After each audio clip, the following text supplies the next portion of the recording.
वो अनजान बन जाते थे। उस नरेंद्र मोदी को रात को 12:30 बजे लाइव आना पड़ा। ये ताकत है इस युवा की, ये ताकत है इस जनजी की।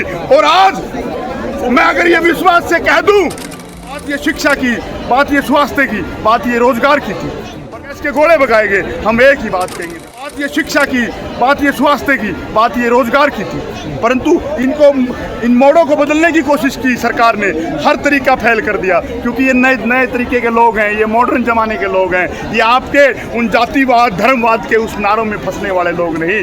वो सवाल ये है साहब कि अब जो है मोदी जी लगातार 2 दिनों से रील बना रहे हैं, और जब वो कहा करते देखिए मेरे मित्र हो, अब वो लगातार ये कह रहे हैं कि फ्रेंड्स कभी थैंक यू कह रहे हैं, कभी जो है संबोधित कर रहे हैं जेनजी को।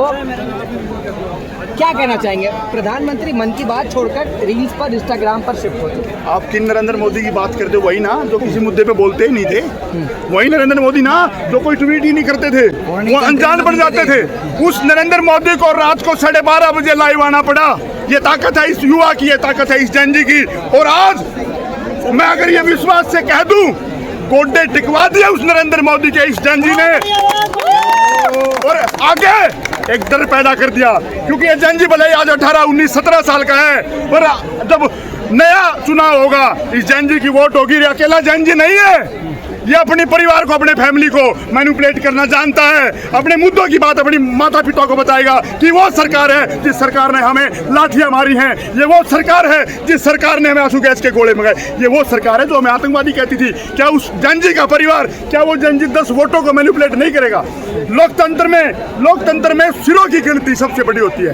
आज इस सिरों की गिनती ने इस तानाशाह को यहाँ से चंद किलोमीटर दूर बैठा है, परंतु इस आंदोलन ने, इस जंतर मंतर ने बहुत आंदोलन देखे, पर जो इंकलाब ये आंदोलन लेके आया है, जो इंकलाब ये जनजी लेके आया है, जो इंकलाब ये युवा लेके आया, शायद ही इस जंतर मंतर ने कभी ऐसा आंदोलन देखा है।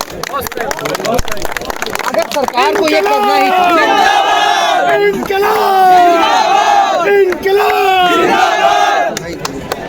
अगर सरकार को ये करना था तो ये जो 35 दिनों से यहाँ जो बच्चे लगातार बैठे हैं, कई बच्चे पिटे, कई पुलिस वाले पिटे, कैनॉट प्लेस की हालत हमने देखी, पहले क्यों नहीं किया ये सरकार ने? करना नहीं था, मन में ज्वार था, गहराई माप रहे थे, जब गहराई मिली ही नहीं, जब मजबूरी बस किया है। करना होता तो पहले कर देता, अपनी बेइज्जती, अपनी सारी चीज करवा करके आज ये रुसा लिया है। अगर मैं अपनी हरियाणी भाषा में कहूँ, ये जनजी रुसा लिया, ये मानने का नहीं। ये नरेंद्र मोदी को कुर्सी से उखाड़ फेंकेगा। आप इस 25 जुलाई को मैं आपके कैमरे के सामने कह रहा हूँ। रुसा लिया का मतलब होता है ये जनजी अभी भी नाराज है, रूठे हुए हैं, परेशान हैं, जितनी जल्दी हार नहीं मानेंगे। बिल्कुल सही कह रहे हो हैं। और अब ये डकोसले आएगा लाइव, फिर आएगा, अपने आप की बढ़ाई करेगा, अपने आप के फायदे गिनवाएगा, और ये अब मानेंगे नहीं। और मैं तो साथियों प्रधानमंत्री जी से अनुरोध करूंगा, प्रधानमंत्री जी जल्दी से अपना पीछा छुड़वा लो, ना तो ऐसा ना हो कि तुम्हारी कुर्सी को खा बैठे।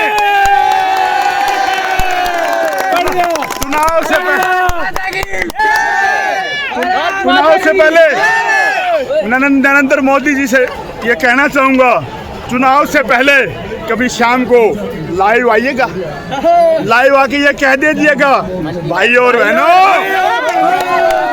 ये झोला उठा लिया है, भाई और बहनों धर्मेंद्र प्रधान की तरह मैंने भी इस्तीफा दे दिया है, इंडिया से पार, क्योंकि ये फायदा हो जाएगा। लोग ये नहीं कहेंगे नरेंद्र मोदी हरा दिया, ना तो हारने वाले हो मोदी साहब, ये सरे भी किसी और को दे दो कि मैंने नहीं हराया, तुमने हरा दिया। सही बात है, सही बात है, सही बात है।